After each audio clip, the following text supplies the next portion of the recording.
अघोपुर नाम का एक गांव था।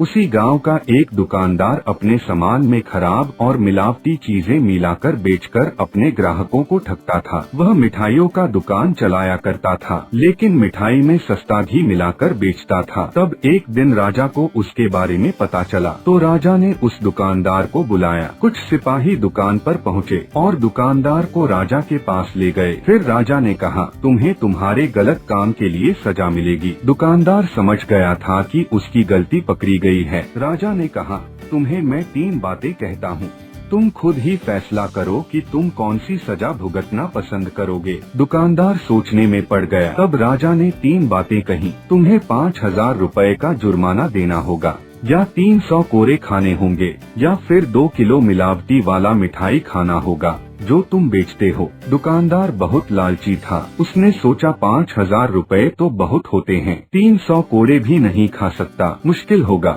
अब दुकानदार ने राजा से कहा, मैं 2 किलो मिठाई खाऊंगा। तब सिपाही ने उसी की दुकान का मिठाई लाकर उसे दिया। उसने आज पहली बार अपने ही दुकान की मिठाई को चखा था। इतना खराब मिठाई उसने कभी नहीं चखा था। बड़ी मुश्किल से उसने आंखें बंद करके किसी तरह आधा मिठाई खाया, लेकिन जब उससे ज्यादा खाने की उसकी हिम्मत ही नहीं हुई। सजा पूरी तो नहीं हुई थी, इसलिए उसने कोड़े खाना मंजूर किया। तब एक सिपाही ने दुकानदार को कोड़ा मारना शुरू किया। दुकानदार जोर जोर से चिल्लाने लगा, लेकिन अभी 10 कोड़े ही पड़े थे कि दर्द के मारे उसकी बुरी हालत हो गई। तब दुकानदार ने सिपाही से रुकने की प्रार्थना की और राजा से कहा कि वह 5,000 रुपए जुर्माना देने को तैयार है। इस तरह लालच के कारण उसने मिठाई भी खाया और कोड़े भी खाए और 5,000 रुपए का जुर्माना भी दिया।